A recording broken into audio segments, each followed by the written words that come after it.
Welcome everybody to today's Intelligent Property Investor Weekly Masterclass. How are you all doing? How are you all feeling through this whole Omicron surge that we've had, and now we seem to be over the peak and all of that kind of stuff?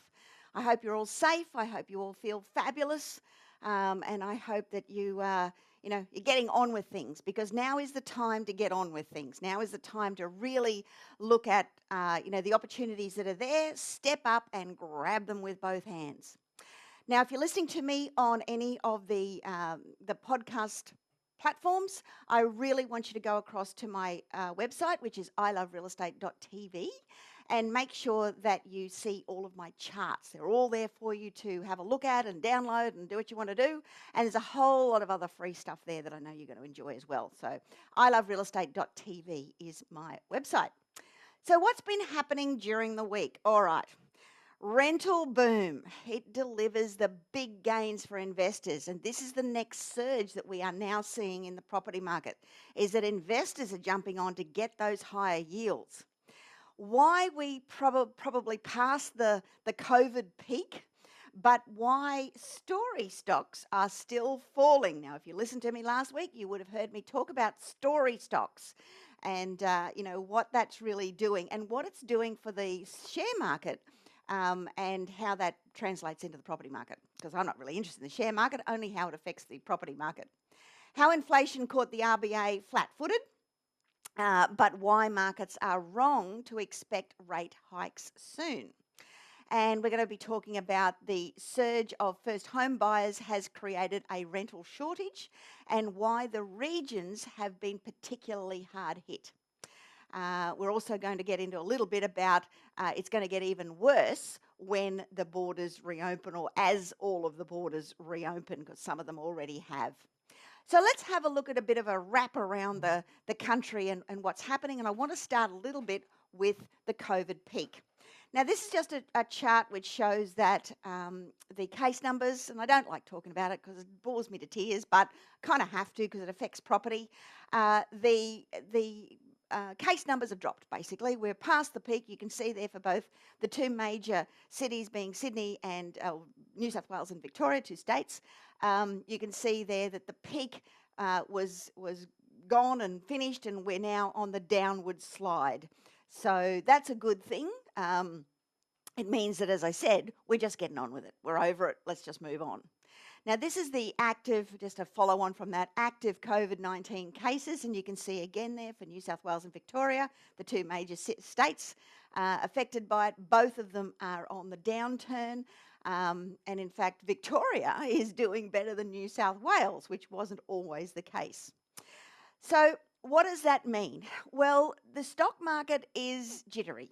There's been hefty falls on the Australian stock market, the ASX, as inflation soars. Now, there's really a fear around inflation. That's what's caused some of the movement there. But the big movement, and this is really what's affecting the figures the most, is this overinflated story stock. So I don't see this as a bad thing, because there's a number of stocks, including crypto and other things, that shares as well as crypto, that are just fluff and bubble. They're not making any money. They don't produce anything. They don't sell anything. There's no balance sheet to look at. They're just opportunity. It's gambling. That's what they are. And a lot of the internet stocks have been, I'll put them in the same bracket, because they haven't produced money for years. And this is really what happened in the early 2000s when we had the dot-com bubble and we had the stock market go through a massive correction. So I think it's a little bit of that. If you have a look at what we call the story stocks, which are the trendy stocks. Now, some of these do produce things, like Tesla. It produces cars, and it's got, it's got some downside that's happened with it. But a lot of this is about, they're about the ones that are really trendy, and they went up beyond what their balance sheets actually show. You can see Bitcoin, there's Virgin Galactic, which is, Is it going to make money? Well, it hasn't yet. It might if we start, venturing into space on a regular basis. And you can see the others there. The S&P 500 is even down, but a lot of it is because of these story stocks. So I want you to keep that in mind when you start to see all the stuff on mainstream media about the share market and how we've dropped and people have lost money and whatever else.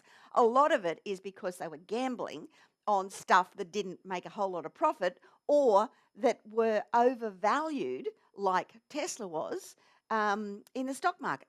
Their balance sheets did not record what the the share price was. And see, this is some of the fundamentals, and I'm not giving you advice in the share market. I'm not licensed to do so, not at the moment. I have been in the past, but not now. Don't want to be.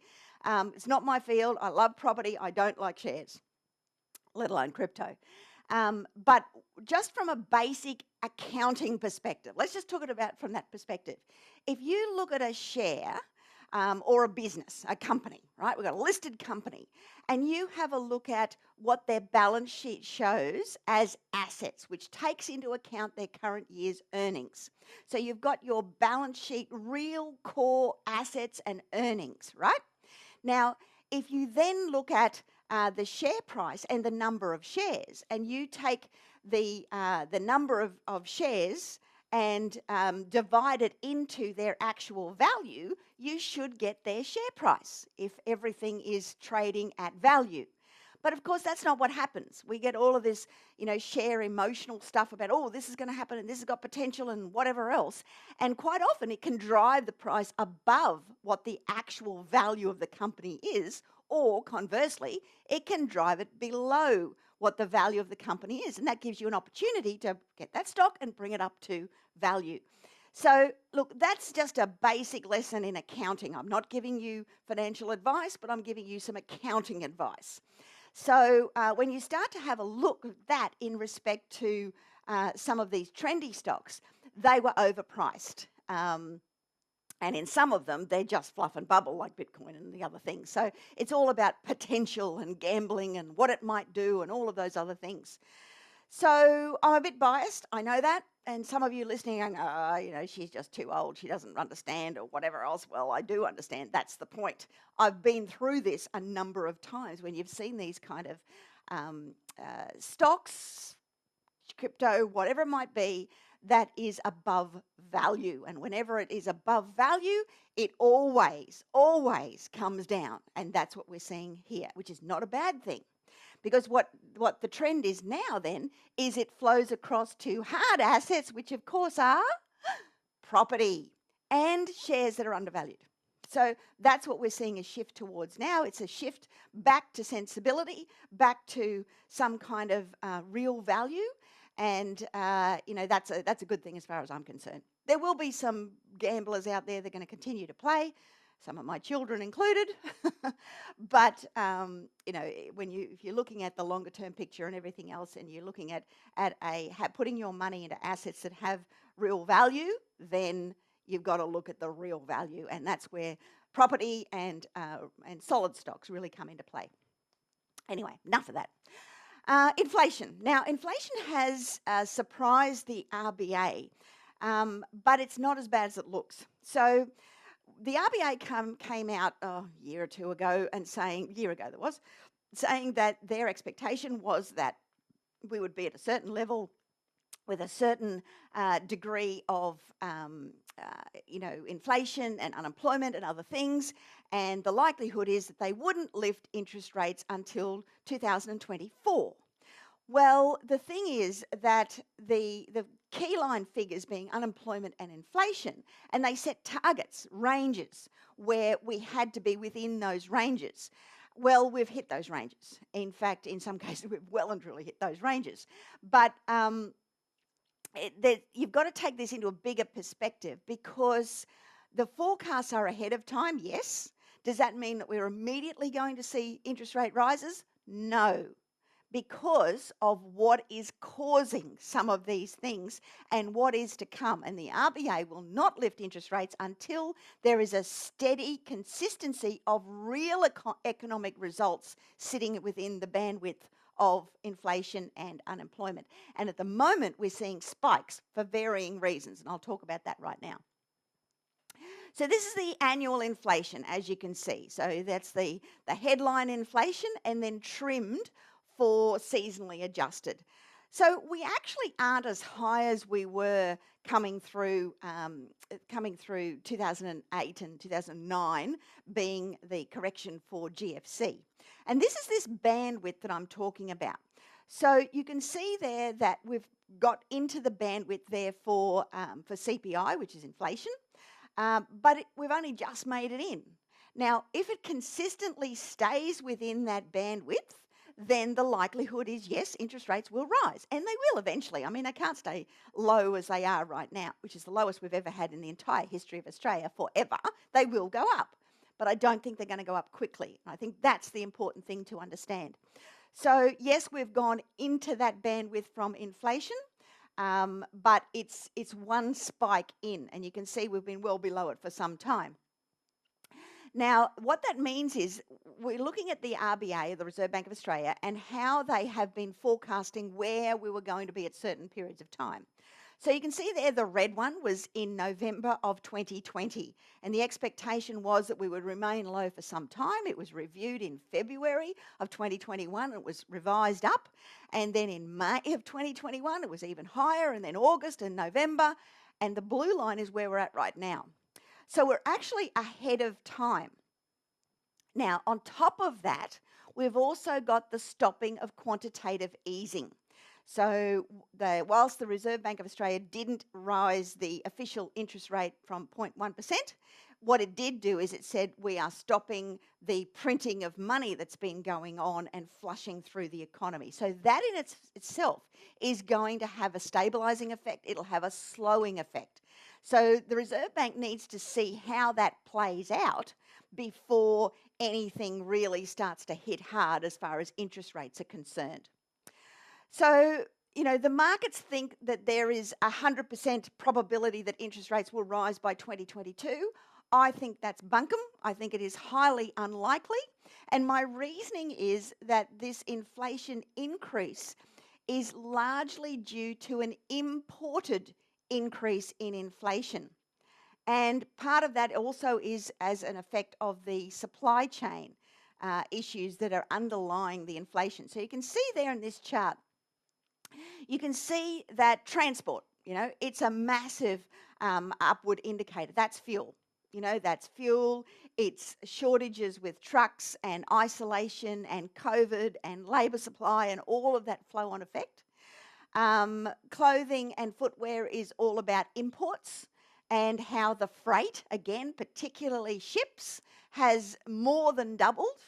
So, you know, to get anything into Australia, the cost of getting it into Australia has more than doubled because of the, you know, the shipping confinements and everything else that they've had there. So that's gone up. Housing obviously has gone up, so that's pushing the figures up, but it's not a real inflationary, you know, compound. Recreation and culture's gone up because we're busting at the seams to get out of lockdown and all of those sorts of things. And a lot of the flow-on effect of insurance claims is actually pushing up the insurance and financial advisory section as well. So, you know, you look at all of that and you go, okay, yep, we're up, but we've spiked up. And those reasons are predictable reasons. Now, this was put out by NAB in their recent survey that the NAB economists put out. And it talks about the purchase cost growth.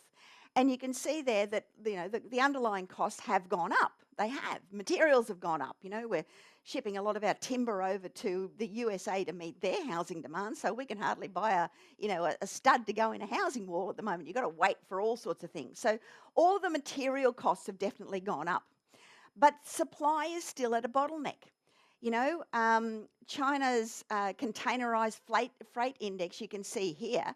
The cost, as I said before, just look at that chart. You can see how much the cost of freight has gone up. And that is pushing a lot of these inflationary figures through. So it's imported inflation to a large degree. Sure, housing's having an impact. But most of that spike is due to imported inflation. And this is why I want you to think about what that means for you and housing, and whether, you know, you're concerned about interest rates and things like that. I think we've still got a long period of time of low interest rates before we start to see any significant increases that are going to affect your bottom line by any large degree. And look, if you're that thin on the ground to be affording your loans, you probably shouldn't be in them. You know, you should be out there getting yourself educated. You should be into deals that are making money. You should be getting out of your McMansions with your McMortgages and getting it into something where your home is actually a deal. It's not something that, you know, your pride and joy that's your dream house 10, 20 years before you can actually afford it. All of those sort of things. That's all about education, because there's plenty of opportunity out there to make a lot of money in this market. But you're not going to do it by buying the 4-bedroom, 2-bathroom, double lock-up garage in the burbs, which is negatively geared. That is going to hurt you, and that's what, you know, if you're that close to not being able to afford it, well, as I say, you shouldn't be in it. You should, you know, pull your money out and actually get educated, because that's the wrong stuff to be in. There's plenty of good stuff. You don't want to be wasting your time in rubbish. Anyway, I'll get off my soapbox. How long can the rental boom actually last? You know, rental prices for 2021, ending December, grew by 9.4%, which is the fastest pace since 2007. And you can see there that massive increase that we see there. So, you know, that's putting a lot of investors back into the property market, because a lot of, you know, held off for a while before they put their money back into the property market. But the yield is so good. You know, the yield that you're getting on your properties is so much greater than you know, anywhere else that you're actually putting your money, even those stocks that have great dividends. So what are we seeing? As you can see there across the cities, you can see how much the rents have gone up in the last 12 months.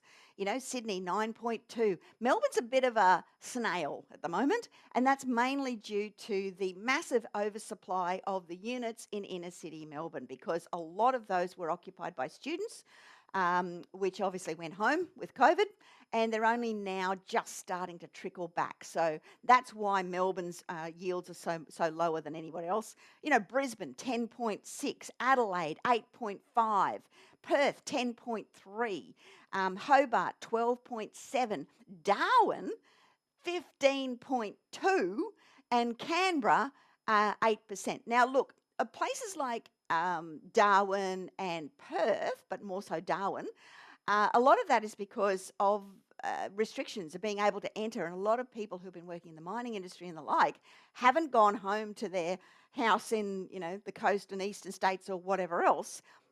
They've stayed and they've rented places in the territory because you know, they may not get back in to go to work. So a lot of that is a little bit of a boost there. But generally, the regions have done really, really well. And you can see here, oh, this is just the last 12 months when you take units into account. You know, the regions have actually grown substantially as well. I mean, I know they're showing the capital cities there, and you can see there where even, you know, units in Darwin are up around the 15%, which really kind of highlights that what I said before about that increase in yield. And there's the 10-year figures showing, you know, look at Hobart, 54% increase. If you go over the last 10 years, 50% for units, absolutely crazy figures. And you combine that with the regionals, you can see there, you know, 33% in regional areas, 41% in units in regional areas, because there has actually been a bit of a mass exodus out of the capital cities, particularly inner city areas, and you know, the tree change, the sea change, the whatever else, and that's made affordability an issue in the regional areas. Property prices have gone up in regional areas dramatically, and the demand for rentals has gone up as well. So we're seeing that trend right across the board in all capitals. This is the gross yield as at December, and you can see, you know, they're good returns. Look at Darwin. Darwin's just off the charts. You know, 5.6% yield, 6.8% yield, and with the exception of Melbourne and to some extent Sydney, they're the lower yields, and the reason for that is prices have gone up too. So the percentage between yield and price, you know, it's been affected. Tim Lawless, he's one of the head economists there with Core Logic. He says investors, while still active in the market, have been dwarfed by an overrepresentation of owner-occupiers entering the market, upgrading or buying holiday homes that aren't being added to the rental pool. This is only being played out in the rapid growth in regional rental markets. While demand has risen, we generally haven't seen much on the supply response. Same old story, demand and supply. We are over demand and under supply. And it's exacerbated by people buying holiday houses, whether it's in the regionals on the coast, whether it's been a country change or whatever else, and that is really having an impact in those regional areas. New South Wales regional rental vacancies drop by 1%. It was in the Financial Review recently. The number of first home buyers, you can see there, even though in 2021, it was only the beginning of 2021 that we started to see the pullback with the grants and other things for first home buyers, that they're still really strong for that year. Now, this is going to play out big time in the next couple of years. What we see here is the dramatic fall in overseas arrivals. Now, that is going to change. That is going to add to the demand for rentals. Immigration hasn't opened up yet for people to be coming to Australia, and I think that chart really shows just how dramatic that impact has been. Once we start getting those levels up to where they've been tracking, slowly going up and down, but slowly on that one trend, we've got a hell of an increase to get back to that trend line. And as soon as that happens, we are going to see a massive demand for housing. And when you have a massive demand for housing, property prices go up, yields go up. And that's what's ahead of us. We haven't got there yet, but that's what's ahead of us. And it will take some time before the supply chain catches up for that. And that is why I'm saying we've got a number of years ahead of us of really strong growth. Now, the quarterly net internal migration, you can see we've fallen off the charts. So there's a greater capital city combined. You can see that there's been a mass exodus out of the capital cities. And normally that's being topped up by people coming in with migration. So it's exacerbated by that. But work from home, tree change, sea change, all of these things means that there has been a big push into the regional areas. And you just wait until this happens. When migration comes back to where it was, or similar levels to where we were pre-COVID, oh my goodness, we are going to see a surge beyond belief, particularly in the capital cities. So you just wait. It's it is something that you haven't seen in this kind of push. I mean, it's a little bit like the migration when we opened the doors after the war. What happened to the property prices in 1951? Oh my goodness, they went up over 50% in 1 year, and they continued then until supply reached demand. And it was because of our recovery out of the war. This is recovering out of a war. It's called COVID this time, not World War III. It might be called World War III in time to come, but it's a war, and we're in the recovery phase out of that, and you're going to see those kind of returns again. As soon as we open those borders to migration, holy moly, you just wait and see what happens, and you've got to be part of it. Now, the way that to be part of it is you've got to focus on this. Now, I will encourage you, I am congratulating you for actually listening to this podcast or watching me on YouTube or any of the other things, because you're already ahead of the curve. Because what you focus on is what, you get what you focus on, so focus on what you want. And if you want to get exceedingly wealthy, property is the way to do it. But smart property, educated property. Because without focus, you achieve nothing. So let's focus, let's act. And the way to do that, if you are not already one of my amazing I Love Real Estate members, you need to be. and you need to take up one of my free 60-minute real estate breakthrough sessions with one of my advisors. I put some times aside. You can click through, go to iloverealestate.tv/questions/ and go armed with what you want. You know, write your goals down. They can talk to you about your goals, dreams, aspirations, and what you got to do to get there and how we can help you with that. So jump on there. There's only a few available for the week. Jump on there, get one of those appointments, because it's time to get smart and start investing smarter rather than harder, because harder will only slow you down. So that's it for me this week. Thank you for listening. That is my Intelligent Property Investor Masterclass. I hope you enjoyed it. And, it's not time to be dilly-dallying. It's time to actually get out there and take some action. So take up one of those appointments, iloverealestate.tv/questions, and I'll be seeing you real soon. Bye for now.